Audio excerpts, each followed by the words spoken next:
Welcome to another edition of Anglican Unscripted. This is episode 297. Sadly, another terrorist edition for Anglican Unscripted. I'm Kevin Carlson. I'm Gavin Ashenden. It's the 6th of June 2017.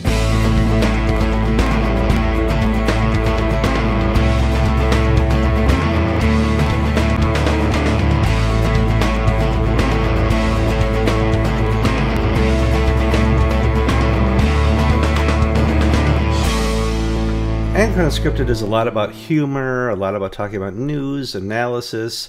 It's difficult to come back on the show week after week. This is almost 3 or 4 weeks in a row where we talk about terrorism around the world. That was not what I envisioned for Anglican Unscripted. Yet, living here on the East Coast, about half an hour north of New York City, it's not what I envisioned to raise my children in, the shadow of the crumbling towers back in 9/11. We don't always get what we want, but we're here to deliver the best news possible. As I alluded to, London had another terrorist attack, and it's always right after people search for, well, who's to blame? What's the problem here? Why are they doing this to us? The whys, and how did this happen? And what do you mean this guy was videotaped for a biography on Islam and fatahs and all that? What is going on with this world that we can't identify the problem before it happens? And to our great benefit, the BBC decided it was time to interview again Justin Welby, and he laid forth through the interview his idea about the problem with Islam. And well, gratefully we had Gavin there to listen to it, and you've lost more hair. You've gone grayer.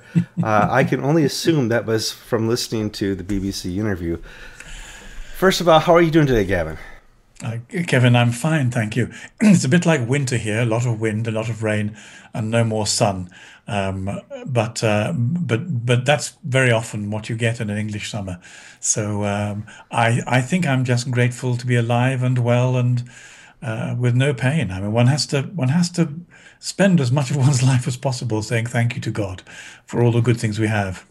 Before we touch on the terrorism, you're going to have an election for prime minister or your parliaments. That's how you guys do it over there.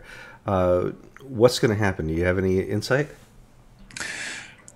Well, all we know from the behavior of the elections in the last few years is that the polls have always been wrong. Mm-hmm. And the polls at the moment are saying that the gap between Jeremy Corbyn and Theresa May are narrowing. We've had a couple of exciting days because Jeremy Corbyn is a kind of Forrest Gump of English politics. He's a liberal Trump, if you ask me, but yes. Well, there is something very beautiful about him in his intellectual vacuity. There is something beautiful and simple about him. He's completely honest. That's one of the things well, not completely, but he's quite honest, which is also rather beautiful. He could only be honest by not being very clever. But that, it doesn't matter how he does it. So people see that he's honest and they like that. However, one of his previous lovers, a woman called Diane Abbott, who suffers from pomposity, and although she went to Cambridge, hasn't had many fresh thoughts since then. She has been going around the TV studios making such an idiot of herself as to really seriously jeopardize the prospect of Forrest Gump becoming the next prime minister. So we're waiting to see what happens, but it's exciting. Yeah, it really is. Here in America, terrorism plays a large portion of what happens in politics and who gets elected. Trump was elected in small part because he said he would build a wall. Because Americans truly, after 9/11, fear terrorism. Londoners, now after Manchester, are re-fearing terrorism. Let's talk a little bit about Justin Welby's response on the BBC. They asked some great questions, and to me, the key question was, do you think Muslim clerical leadership should condemn this?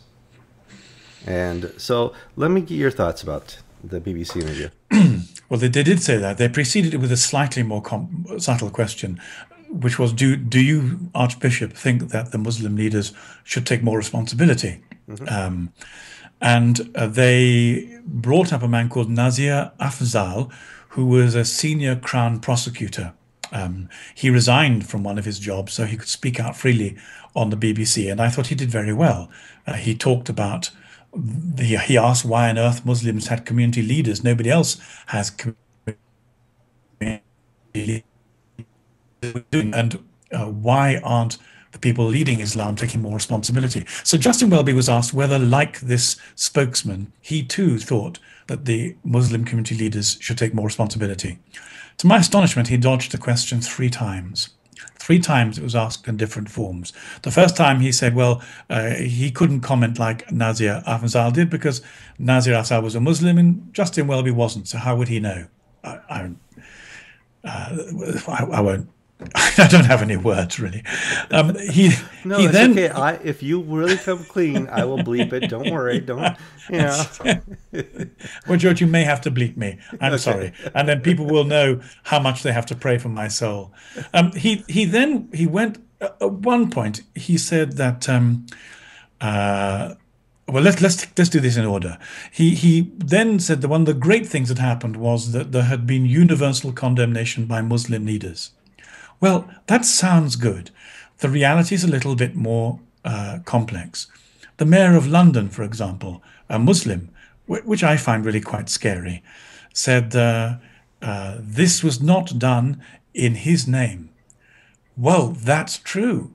Nobody ever said it was done in his name. It was done in the name of Muhammad.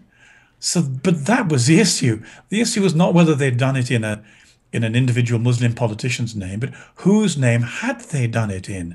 And again, there was complete silence. If we hadn't had the newspapers saying, receive this from Allah, we wouldn't have known so clearly. But the Muslim murderers, because that's what they were. Again, they're called terrorists by people who want to push the cultural point of view. And to my great dismay, the Archbishop of Canterbury also chose to call them terrorists. There weren't. There were Muslim activists. You can call them Islamists if you want, although the word Islamist is a fake word, because it assumes that there is a political arm to Islam. But Islam has always been a complete fusion of the religious and the political. It's part of its great strength. So even the word Islamist is a misunderstanding of what Islam is.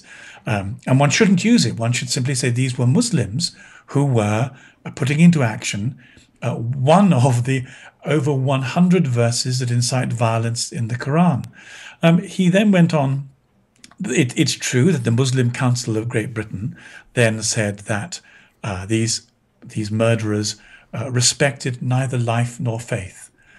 Well, as you probably know, there is a famous doctrine in Islam that allows you to deceive your enemies. Yes. I guess they were exercising this doctrine because they were respecting faith. It was a faith act. And here is the issue, which we have to have people talk about in public. And you would hope that at the moment when he was called upon to act in an apostolic fashion, the Archbishop might have been able to manage. Because, Kevin, what we're dealing with is not the difference between Muslims and Christians. Human beings are all flawed. We all make mistakes. There are plenty of examples of Christians, semi-Christians, sub-Christians, people in Christian culture behaving in an atrocious way, well, as there are with Muslims. To the benefit of our viewers, Gavin, you're talking to one of the most flawed Christians in human history. Just to let people know that Gavin and I are not speaking from a place where we're holier than thou. We're speaking from a place where we understand the power of the Holy Spirit, the mercy, the forgiveness, the redemption in our lives. But yeah, we're pretty flawed, Gavin. I have no doubt that if I was not a Christian, I could quite easily have committed most serious acts of violence. Mm. I'm not a very nice man when I'm in pain or under pressure. And it is Jesus who restrains me. And I mean, one of my great evangelistic ploys when I'm talking to people, I say, you know, you really should believe in Jesus because I would have been such a horrid man without him. But anyway, I'm much a less horrid man with him, thank God. But I wanted to say too that you could have some very, very good, holy Muslim people. In fact, if our listeners will forgive me for saying so, in the Medjugorjean visitations of Our Lady of Mary, one of the things she says to the children she's talking to is, "Do you want in this our part of the world is?" And she says it's a Muslim woman who prays. So there is no, you know, we have to say that if you're comparing people with people, there is no way of distinguishing one group of people from another very easily. But the theological problem here is not the distinction of Christians from Muslims. It is the very clear distinction of Jesus and Muhammad. And what we require the Archbishop of Canterbury to do is a little bit of basic theology and to say, on the one hand, you have Muhammad and the Quran, and on the other hand, you have Jesus and the Gospels. These are such completely different people and documents that you cannot make a comparison. At one point, Justin Welby said, well, you know, as if to say, well, who are we to speak? Look about the Christian responsibility of what happened at Srebrenica. Well, many of our listeners will remember that there was a massacre of Croatian Muslims in Srebrenica, done at the hands of Serbian nationalists. It's true, the Serbian Orthodox Church behaved, in my view, very badly indeed. It promoted nationalism. It created a certain culture where this thing became more rather than less possible. And I would want to say to Serbian Orthodoxy, I think you got it completely wrong, guys. You should read the New Testament a bit more often. But that's the thing. Yeah. We can say that when there's Christian violence or transgression. You could not say that to the men who walked down London Bridge with knives. You could not say to them, you've got it wrong. You are bad Muslims. They were being good Muslims. They were putting what Muhammad taught in the Quran into practice. If our leaders can't explain the difference between those two situations to people, they are failing lamentably. And for Justin Welby to bring in Srebrenica at this point without any distinction is to muddle people in a most lamentable way. Well, that's what happens here in America all the time with the liberals. The liberals see no difference between Muslim and Christianity. They think a radical Christian is an abortion bomber, that he's out there taking out federal buildings. He's Timothy McVeigh. He's all these different people. And the response, I always make is, first of all, Timothy McVeigh, I don't know his name, thank God, said he wasn't a Christian. And can we trust him at his word? It's like me saying I'm a Girl Scout. Well, wait, in 2017, I can say I'm a Girl Scout. Well, we've lost our definitions, and when we lose our definitions, we lose our ability to speak into these issues. And I think you're exactly right. If we can't have the Archbishop of Canterbury sit and say, Jesus said, love God with all your heart, mind, and soul, and love your enemy as yourself, versus Muhammad, who said, kill the infidels. It's a different message, and you guys may want to look into it, BBC. Who can we expect to speak for us? Exactly so. The Dean of Southwark, who is a homosexual man who lives in erotic bliss with his partner, put out a message, because this happened right by Southwark Cathedral, complimenting on Islam on being a beautiful and lovely religion. I mean, I don't find the words, Kevin, and I don't want to make you reach your bleeper, but it is unspeakably awful that you should have Christian theologians and priests of experience not telling the truth. There are ways of telling the truth, of course there are, and we're called to tell the truth in humility and in love. But God give us clear minds to it, and the Holy Spirit's gift of discernment to be able to see what's going on. Well, It didn't get. hold on. It's this point we go and back up and talk about the truth that Justin did speak. Justin did speak truth about the leaders not understanding religion. Yes, that's indeed right. And One of the he's one questions of he them. was. Okay, I'm going to say the dean of the cathedral, Justin Welby, many of the bishops in the Church of England, many of the bishops around the world don't understand the religion they preach and don't understand Islam.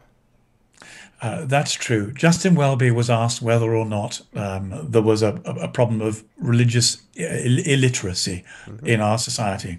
And he answered that very well. He said, yes, there's a huge problem. He then turned it, interestingly enough, ignorance, which I think the question implied, to a kind of existential dissonance.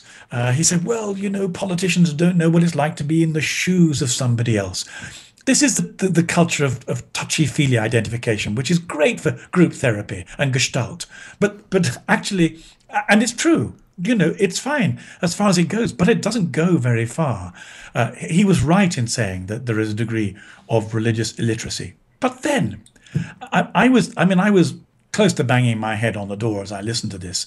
I would bang my head and then I would pray for him. I'd bang my head and I'd pray for him. So, Lord, give this man wisdom. He was then asked a very interesting question after that. And they said to him, what is the relationship between extremism and cultural conservatism? And in terms of the Muslim culture and the Quran, that's an interesting question and requires some expertise to answer. Justin Welby turned it into being all about the ordination of women to the priesthood. I just was completely staggered. The argument went like this: yes, there is a problem sometimes about extremism, but let's look at Islamic segregation of men and women. Isn't that misogyny? And Welby said, yes, and we have misogyny too. We've had that. He genuinely appeared unable to tell the difference between the appalling separation of men and women in Islam and people who believe that those who represent Jesus at the altar do so by sharing in masculinity. He then went on to say, well, yeah, Jews have segregation too. Lumping Orthodox Jews. I mean, how rude is that? How appallingly rude is that? My doctor warned me about high blood pressure in the morning. Kevin, don't let yourself get excited in the morning. Oh, my Lord, Justin. He then went on to say, I bet there are some Christians I don't know about who do it too, because we must be bad people as well. Who is he talking about? What was this? He managed to lump me as a traditionalist into with extremists. And again, if he can't tell the difference between people wanting to hold a biblical mutuality of gender relations against these people who blow up young children in arenas, then he has some more theological education to engage with. Once upon a I won't tell about my own. Yeah, we've hit 18 minutes. We kind of need to wrap up here. But the reality is, he was honest. Christian leaders around the world don't know Christianity. They don't know Islam. They don't know Buddhism. They don't know Hindu. To hear him say, all things being equal, Islam's not that bad. All things being equal, Christians can be just as bad as Islam. And there's just these honest realities that we miss because we want to be social justice warriors. We want there to be peace on earth. We want to sit at the corner of every London street and sing John Lennon songs. And the world doesn't operate that way. If Kevin, we can't be honest about people who do evil things, we're in a lot of trouble. Kevin, we are. But he did have, and he does still have. Justin, if you're listening to this, may I offer you, as one brother to another, some advice? We have a society which is very frightened, does not know how to deal with violence, doesn't understand we're in a cosmic struggle between good and evil, and that only spiritual weapons will truly work, and is crying out for Christ our Savior.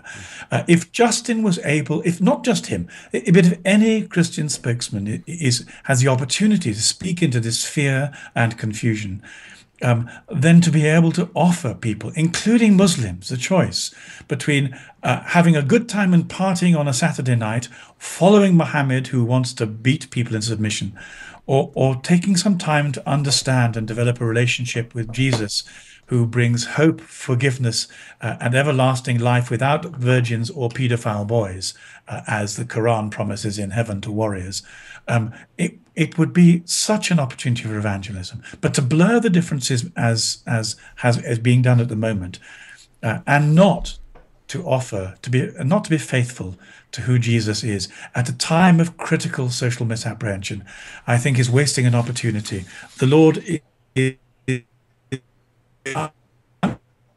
Islam may very well be part of that judgment. We have to find a way of being obedient and speaking to the situation with some gospel clarity and charity. Why don't we help Justin with an example? Ask me the question he kept avoiding. Do you think that Muslim leaders ought to take more responsibility for what goes on in the name of Islam? You know, that's a hard question. But let me help you. I'm going to talk you about Jesus. Let's talk about Jesus, because he's what I know. And if you could see a contrast between Jesus and Muhammad, that's fine. I'm not here to judge, but I can tell you about Jesus. Well, there's an example of how to go about this from little old layperson Kevin in the little itty state of Connecticut all the way across the ocean. Gavin, I do want to thank you for your time on this horrid topic. I pray with all earnest that we don't have to talk about this again. However, I fear in the world where we don't know the truth about evil, we don't know our own religion, that this is going to come up time and time again. I'm Kevin Carlson. I'm Gavin Ashenden. Pray for me, a sinner. This has been episode 297.